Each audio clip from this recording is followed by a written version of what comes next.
Assalamualaikum warahmatullahi wabarakatuh. Apa kabar anak-anak kelas 8? Mudah-mudahan kalian semua dalam keadaan sehat walafiat. Dalam masa kondisi virus corona sedang mengalami pandemi seperti saat ini, kita diharuskan pula untuk membuat pembelajaran daring. Oleh karena itu, Bapak mengharapkan kalian tidak menjadi bosan untuk terus belajar.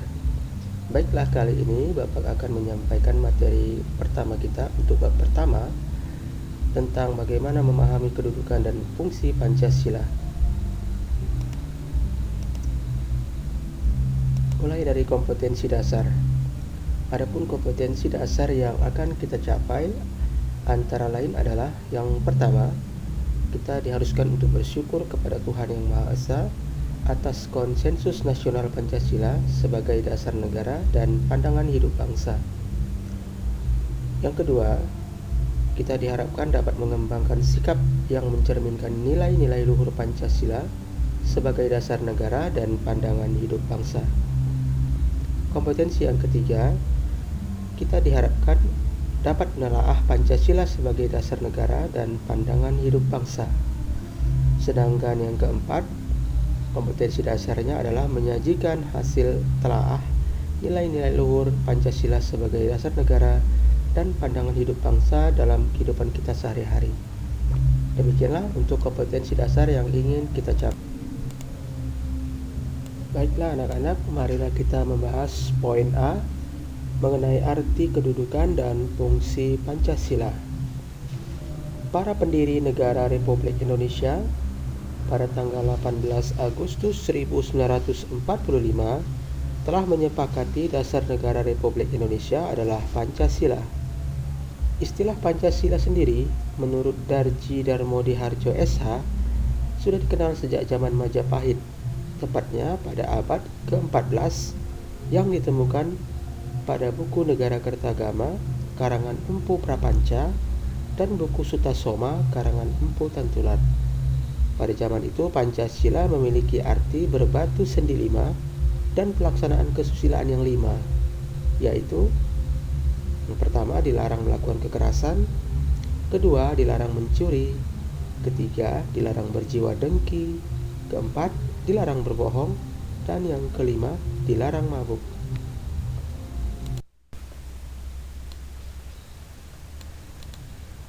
Pada era kemerdekaan, istilah Pancasila kembali diperkenalkan pertama kali oleh Bapak Insinyur Soekarno dalam sidang BPUPKI pada tanggal 1 Juni 1945.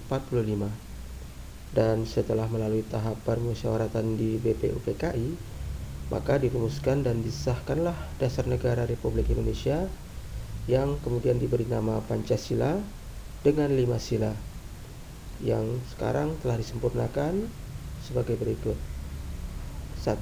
Ketuhanan yang Maha Esa. 2. Kemanusiaan yang adil dan beradab. 3. Persatuan Indonesia. 4.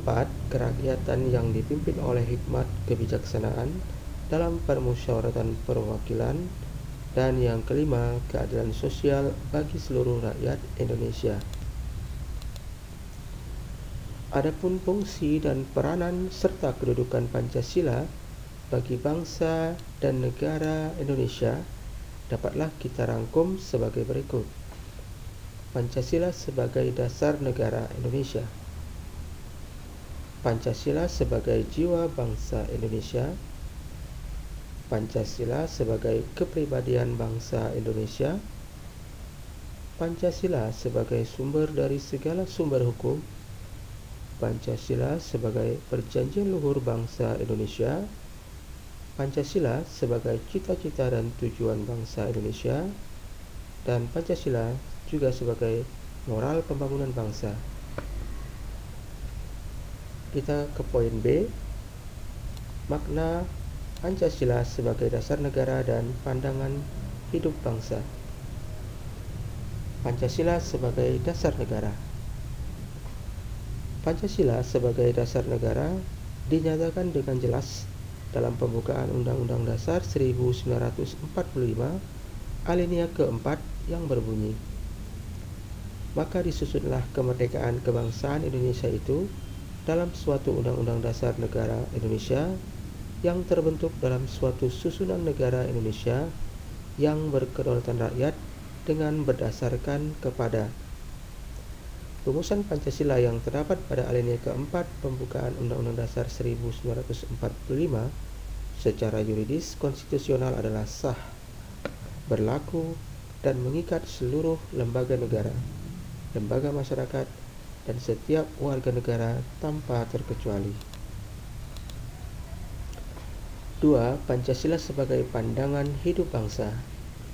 Kita mengetahui Pancasila sebagai dasar negara kita, di mana dasar negara sering juga disebut dengan istilah ideologi negara. Ideologi negara terdiri dari dua kata, yaitu idea dan logos. Idea berarti konsep, gagasan, atau cita-cita, sedangkan logos artinya pengetahuan. Jadi kesimpulan ideologi memiliki arti cita-cita, keyakinan, dan kepercayaan yang dijunjung tinggi oleh suatu bangsa dan dijadikan sebagai pedoman hidup dan pandangan hidup dalam seluruh gerak aktivitas bangsa tersebut. Pancasila sebagai pandangan hidup juga sering disebut way of life, pegangan hidup, pandangan dunia, atau petunjuk hidup. Kita masuk ke poin C, menyadari pentingnya kedudukan dan fungsi Pancasila dalam kehidupan bernegara. Yang pertama, nilai-nilai Pancasila sebagai dasar negara dan pandangan hidup bangsa. Ciri atau karakteristik yang terkandung dalam nilai-nilai Pancasila sebagai dasar negara yaitu 1. Ketuhanan yang Maha Esa, mengandung pengertian tentang pengakuan atas keberadaan Tuhan sebagai pencipta alam semesta beserta isinya. Kedua, kemanusiaan yang adil dan beradab, mengandung rumusan sifat keseluruhan budi manusia yang tinggal di Indonesia yang mempunyai kedudukan, hak, dan kewajiban yang sama sebagai warga negara dan dijamin oleh negara. Yang ketiga, persatuan Indonesia, mengandung makna mendahulukan persatuan dan kesatuan bangsa Indonesia sehingga tidak terpecah belah. 4. Kerakyatan yang dipimpin oleh hikmah kebijaksanaan dalam permusyawaratan perwakilan, mengandung makna bahwa Indonesia adalah negara demokrasi yang berdasar atas musyawarah dan kekeluargaan. 5.